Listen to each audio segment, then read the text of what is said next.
going to read a story for the Russian people, not just for you. Yes, Yes, Master. Thank you, Master. One moment, I'll come back.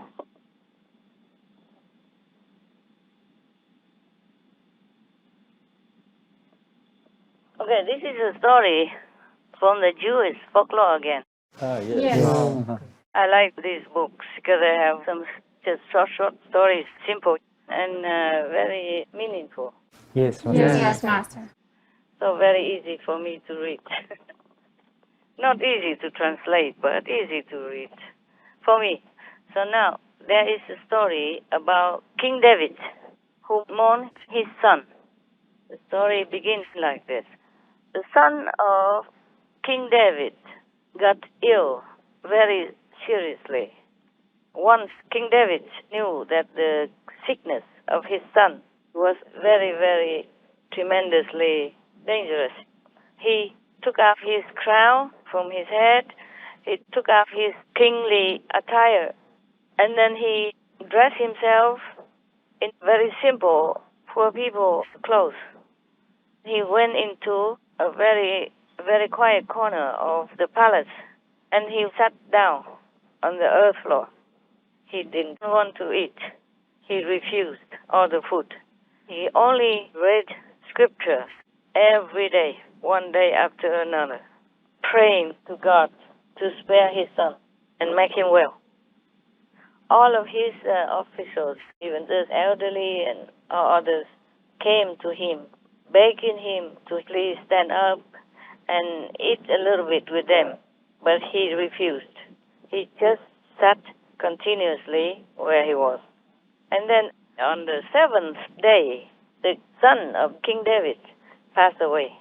Oh. So much he was praying and not eating, not drinking, nothing, just sitting there, and still his son died. It happened like that to many people as well, not just King David. Yes. But this is life, c'est la vie, it's like that. No matter what we want, God's will be done. Yes, Master. We can pray, we can beg, we can do anything to show our sincerity and our deep request. But still, the universal system will not always do what we want. Yes, Master. So similarly, we are praying for world vegan every day, huh? Right.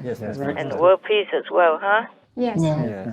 It's our duty to pray, but it's not God's duty to listen to us. Yes, Master. So now, on the seventh day, King David's son passed away. Those servants close to him did not dare to tell him this news. And they talk to each other. They say, how can we even go near the king with this kind of news? He's already refusing to eat, refusing to sleep, and anything at all. Even when his son was still alive with sickness. And now, how can he bear it when we tell him that his son is dead? Yes. Even when the son was still there, just sick. The king already refused to eat, to drink, and did not do anything, just sat there and prayed. So now, if he knows his son is dead, how can he bear it? What are we going to do? What are we going to do? So first, nobody dared to go near the king and tell him about the death of his son. So one time, during the prayers, King David just looked up a little bit and saw that his servants were loitering around and murmuring to each other. So nobody dared to tell the king this bad news. But the king saw them, loitering around and frightened. So he asked them, what is it? Is my son dead? They say, yes, your majesty, he is dead. Then immediately, King David stood up, went to take a shower, washed himself, and dressed up in his kingly attire again. And then he went to the dining room to eat. Oh, wow. And then he continued the kingly duty of his. Wow. His actions and attitude surprised his nearby subordinates. So they all came near him and asked him, Your Majesty, we don't understand what you are doing. When your son was severely sick, you went and sat on the dirt floor, refused to eat, and you cry and pray all the time. And then now your son is dead. You immediately stood up, went to eat everything and drink, and then now you sat back on your throne and did your work again as usual. We do not understand. Could you please explain to us? So King David told him, when my son was still alive, I still had hope.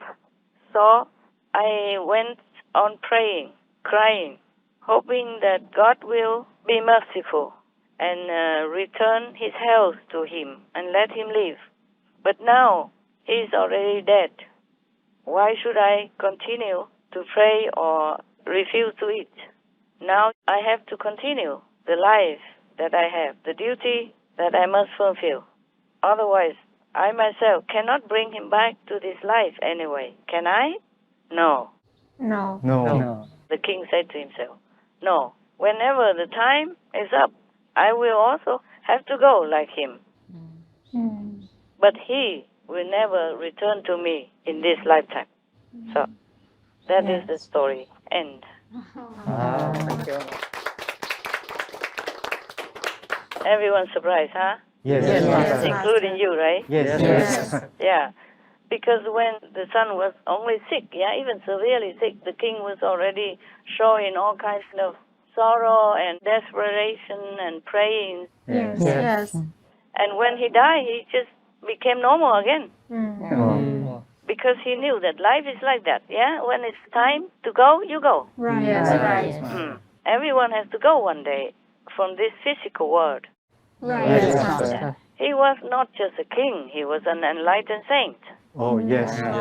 So many people came and learned with him. Just like there was 3 brothers who came to learn with King Solomon before. Yes. Oh, yes. And only one of them had enough faith to continue to stay.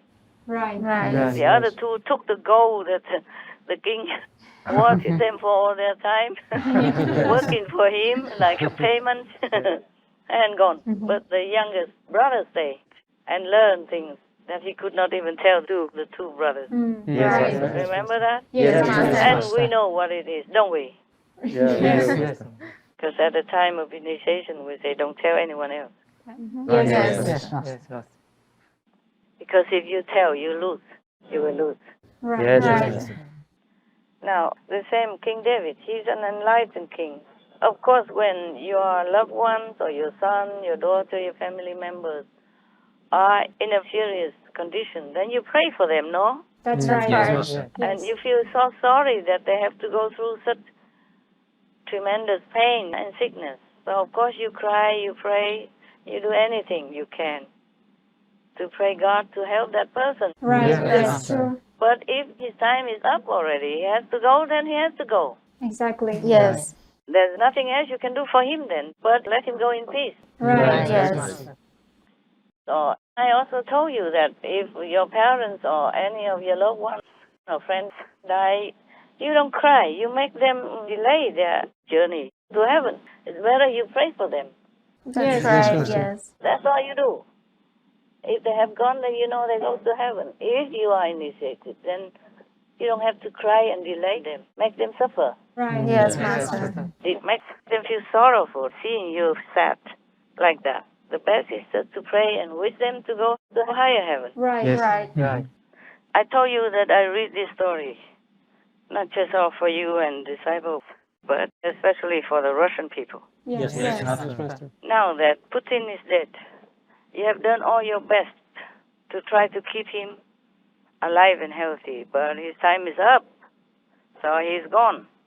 So the best is that you save yourself now. Right. Right. Get out of his trouble. Save your soul.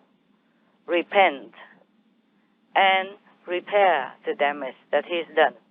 And because you also were responsible as his supporter and subordinates, carrying out his orders and all that. But you had to. But now he's not there anymore. You don't have to. And the double that is playing Putin right now, I tell him also it's better to keep yourself alive and your family well and happy. Keep your country in peace. Stop the war now. There's no need to continue to do what Putin has done. No need to listen to anyone anymore. Putin is dead. Don't follow his footsteps because you will go to hell with him. Oh. Like any dictator. Yes, Master. Now is the chance. Of course, maybe you loved him because you've been working together and it was good. You did everything you could to save him or to make him happy by listening to his orders. But now you know he's gone, his orders were not the best. So it's better you change it. And keep yourself alive doing your better duty. It's like that. There's nothing good about Russia making war everywhere up to now in history already.